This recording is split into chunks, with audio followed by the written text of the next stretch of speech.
नमस्कार आप सभी को। मैं आपका अपना वीर का दिन स्वागत करता हूं डॉक्टर अमित एकेडमी इंग्लिश पे। तो उम्मीद करता हूं कि सारे के सारे एकदम मस्त होंगे, पढ़ाई जो बहुत अच्छे से चल रही होगी। आज हम आपके सामने लेके आए हैं इस 9 मिनट्स के सीरीज में कुछ वॉइस के प्रैक्टिस क्वेश्चंस हैं, उनको देख लेंगे। आज अपनी वॉइस जो है आपकी कितनी आपको आती है आप उसको टेस्ट कर लेंगे और उसके बाद हम अपने अगले पड़ाव के ऊपर लेके चलेंगे। तो क्वेश्चन आपके सारे के सारे वॉइस से रिलेटेड है। ज़्यादा दाएं बाएं की बातें नहीं करते हुए अपन चलते हैं अपने अगले एरिया के ऊपर। और इसमें देखो, वॉइस में आंसर लगाने का तरीका जो है बहुत आसान है। जब आपके सामने गिवन ऑप्शन हो आप 2 से 3 सेकंड्स में भी आंसर लगा सकते हैं। बिल्कुल ठीक सुना मैंने क्या कहा, 2 से 3 सेकंड्स में भी आंसर लगा सकते हैं। कैसे लगाओगे, आ जाओ। जैसे क्वेश्चन नंबर 1 आपके सामने लिख रखा है, ये लिख रखा है the government is implementing new policies to reduce pollution in urban areas. ये वो क्वेश्चन है जो लंबे लंबे क्वेश्चन देखकर बच्चा जो है वो थोड़ा सा पजल हो जाता है कि मैं आंसर लगाऊं या नहीं लगाऊं। आपने कुछ नहीं करना है, आपने सबसे पहले हेल्पिंग वर्ब और मेन वर्ब देखनी है। तो आपने यहाँ पर देखा हेल्पिंग वर्ब और मेन वर्ब में इज इम्प्लीमेंटिंग कौन सा टेंस होगा आपके सामने, प्रेजेंट कॉन्टिन्यूअस। जब हम पैसिव बनाते हैं तो इज एम आर प्लस में बीइंग प्लस में वर्ब की थर्ड फॉर्म का यूज करेंगे। तो आपने देख लिया होगा क्या ये आपका आंसर हो सकता है? नहीं। अब इसके चक्कर में नहीं पड़ना, वो टाइम जा चुका कि ऑब्जेक्ट का सब्जेक्ट, सब्जेक्ट का ऑब्जेक्ट। नहीं, ऐसा कुछ नहीं है।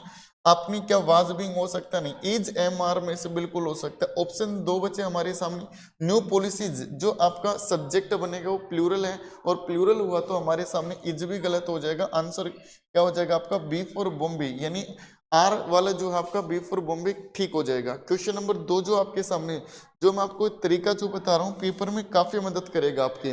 आगे लिख रखा है the artist painted a beautiful mural on the wall of the community centre last month. मेरे भाई यहाँ पर क्या लिख रखा है आपके सामने, पेंटेड। पेंटेड यानी सेकंड फॉर्म ऑफ वर्ब, और वर्ब की सेकंड फॉर्म का पैसिव जब हम बनाते हैं तो क्या बनाएंगे, वाज वर प्लस में हम क्या लिख देंगे मेरे भाई, वर्ब की थर्ड फॉर्म का।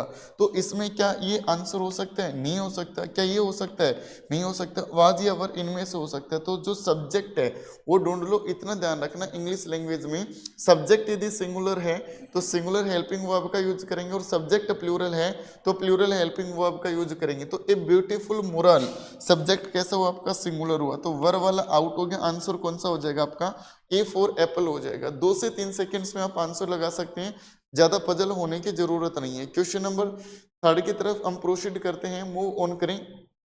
तो क्वेश्चन आपके सामने लिख रखा है the students have submitted their assignments before the deadline.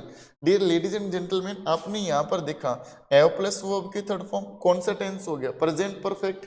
और जब हम प्रेजेंट परफेक्ट का पैसिव बनाते हैं तो वो बनेगा वाज वर प्लस में थर्ड फॉर्म ऑफ वर्ब। तो आपने यहाँ पर जस्टिफाई करने की कोशिश की, क्या ये आंसर हो सकता है? नहीं हो सकता। ये हो सकता है? नहीं हो सकता। तो इसमें आप अब यदि आप पैसिव बना रहे हो और दोनों एक जैसे आ रहे हैं तो आप सबसे पहले उसका सब्जेक्ट देख लो। Their assignments, this is the plural subject. If we have subject plural we use plural helping verb. Got my point. इसी तरीके से आपने देखा एज का कोई भी तो आंसर क्या हो जाएगा आपका, ए फॉर एप्पल बिल्कुल ठीक रहेगा। अगला क्वेश्चन आपके सामने, the chef will prepare special menu for the guest all the dinner party. Will prepare कौन सा टेंस हो गया, फ्यूचर इंडिफिनिट। इतना ध्यान रखना, विल सेल जो है इंग्लिश लैंग्वेज में एक मॉडल का भी काम करते हैं। किसी भी मॉडल के बाद हमेशा यूज करेंगे किसका, वर्ब की फर्स्ट फॉर्म का। लेकिन जैसे ही पैसिव चेंज करते हैं मेरे भाई तो हम यूज करेंगे अम ई। अमे मीन्स मॉडल ऑक्सिलरी प्लस में बी, और बी के बाद में यूज करेंगे पैसिव वॉइस की मिनिमम रिक्वायरमेंट होती है थर्ड फॉर्म ऑफ वर्ब। तो आंसर क्या हो जाएगा, विल प्रिपेयर लिख रखा है, will be prepaid. Was prepaid नहीं हो सकता, इज प्रीपेड नहीं हो सकता। ये एक्टिव रह जाएगा, गलत हो जाएगा क्योंकि बी नहीं लगाया। तो आंसर जो करेक्ट होगा आपका वो कौन सा हो जाएगा, ए फॉर एप्पल आंसर आपका रहेगा इसमें। अगले क्वेश्चन की तरफ चलते हैं। नेक्स्ट क्वेश्चन है मेरे भाई question number 5, the company has launched. Answer आपको पहले पता है तो कमेंट सेक्शन में बता दो। The company has launched in your software application for online banking. Has launched कौन सा टेंस हो गया, प्रेजेंट परफेक्ट। पैसिव चेंज करेंगे तो एज है बीन प्लस में वर्ब की थर्ड फॉर्म। तो आपने यहाँ पर देखा वाज लॉन्च्ड नहीं हो सकता, इज लॉन्च्ड नहीं हो सकता।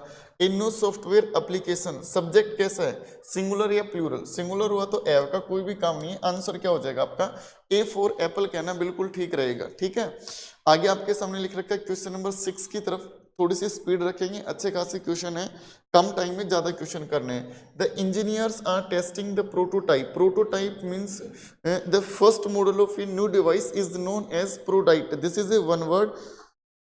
Next we have before mass production begins are testing which sentence, which tense in this sentence? Present continuous. In present continuous, in passive voice form we use is, am, are plus being plus third form of verb। तो आपने यहाँ पर देखा वर्ग का कोई मतलब नहीं, वाज नहीं। अब सब्जेक्ट देख लो, सिंगुलर है प्लूरल। सिंगुलर है तो क्या हो जाएगा आपका A for Apple, is being. मैंने पूरा सेंटेंस मैं इसलिए पढ़ रहा हूं ताकि चीजों को समझ सको, आपको कंप्लीट सेंटेंस पढ़ने की कोई भी जरूरत नहीं है। आगे लिख रखे the researchers discovered new species of butterfly in the rain forest. Discovered verb की second form past indefinite, change करेंगे वाज वर्ब में। अब बच्चा पजल होगा ये कि सर ये क्या दे रखा है, बटरफ्लाई तो सिंगुलर लग रहा है। नहीं, इतना ध्यान रखना पूरी इंग्लिश में कहीं पर भी लिख के मिले प्रेपोजिशन, कुछ बच्चे इसको प्रेपोजिशन बोलते हैं, नॉट, ये आपका अप्रोप्रिएट तरीका नहीं है। प्रेपोजिशन के बाद में यूज करेंगे ऑब्जेक्टिव केस, ठीक है। तो आपने यहाँ पर एक बात देखी कि ऑफ किसका काम कर रही है, प्रीपोजिशन का, ये ऑब्जेक्टिव केस बचा। सब्जेक्ट कौन सा बचा, न्यू स्पीसीज। और हेल्पिंग वर्ब हमेशा अकॉर्डिंग टू सब्जेक्ट ही हम यूज करते हैं। तो न्यू स्पीसीज लिखा मिला, वर्ब की सेकंड फॉर्म हुई तो वाज वाला तो गलत हो गया, आंसर क्या हो जाएगा बी फॉर बॉम्बे। ये वैसे ही दोनों आउट हो चुके हैं। अगले क्वेश्चन की तरफ चलें अपन, क्वेश्चन नंबर 8। 8 क्या कहता है सुनो, आगे आपके सामने लिख रखा है मेरे भाई, the manager has organised a training session for all the employees.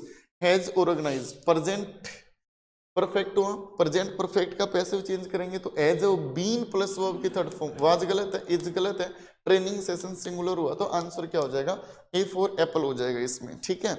आगे लिख रखे the author is writing new novel based on historical events. Is writing present continuous, change करेंगे is, am, are plus being plus verb की third form. क्या ये answer हो सकता, देखो 2 सेकंड में आंसर आ रहे हैं, पजल होने की जरूरत नहीं। आप कंप्लीट सेंटेंस मत पढ़ो, हेल्पिंग वर्ब और मेन वर्ब देखो, चाहे कितना ही बड़ा सेंटेंस दे रखा हो इस बात से कोई फर्क नहीं पड़ता है। वाज गलत हो जाएगा, इज और आर में से चूज करोगे। सब्जेक्ट देखो सिंगुलर हुआ, आर की कोई जरूरत नहीं है तो आंसर क्या हो जाएगा इसमें ए फॉर एप्पल हो जाएगा, ठीक है। क्वेश्चन नंबर 10 की तरफ चलते हैं। ये लिख रखा आपके सामने, the company will complete the constructions of the building by next year.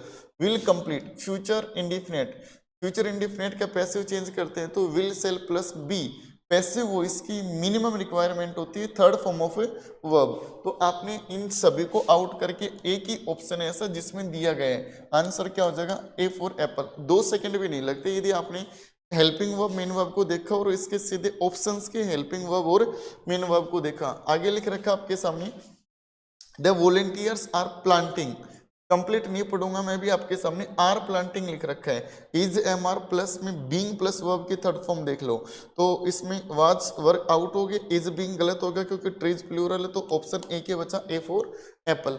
ऐसे ही तो आंसर लगाने पेपर में, ज्यादा टाइम टेकन, ज्यादा टाइम ले लिया तो दिक्कत हो जाएगी भाई। आगे लिख रखा है आपके सामने हैज ग्रेडेड, ये लिख रखा है, आंसर बनाओगे तो has have graded, is been graded गलत है, एड गलत है, ऑल द एग्जाम्स प्लूरल हुआ तो एव कहना बिल्कुल ठीक रहेगा, आंसर क्या हो जाएगा ए फॉर एप्पल। ऐसे ही तो आंसर आते हैं सेकंड्स में, ठीक है। नेक्स्ट आपके सामने क्वेश्चन नंबर 13 मेरे भाई, ये लिख रखा है the company is developing, present continuous हुआ, is, am, are plus being plus verb की थर्ड फॉर्म, दोनों को हटा दो, न्यू स्ट्रेटेजी सिंगुलर हुई तो इसका भी आंसर क्या हो जाएगा is being developed by the company to increase market share. आगे लिख रखे हैं द पुलिस, ये 3P होते हैं, ध्यान रखना इंग्लिश लैंग्वेज में नियम होते हैं 3P, पुलिस, पीपल, पब्लिक, तीनों प्लूरल हैं, खुद प्लूरल हैं तो आने वाली हेल्पिंग वर्ब भी कैसे होगी प्लूरल होगी। और अरेस्टेड वर्ब की सेकंड फॉर्म हुआ, पैसिव वॉइस में चेंज करोगे तो इज, आर को हटाओ, प्लूरल हुआ तो वर्क कहना ठीक है, वाज को हटा दो, ए फॉर एप्पल हो जाएगा आंसर, ठीक है यहाँ तक, ठीक है। एक लास्ट का क्वेश्चन हो रहे हैं 15 का, वो जस्टिफाई कर लेते हैं, ठीक है।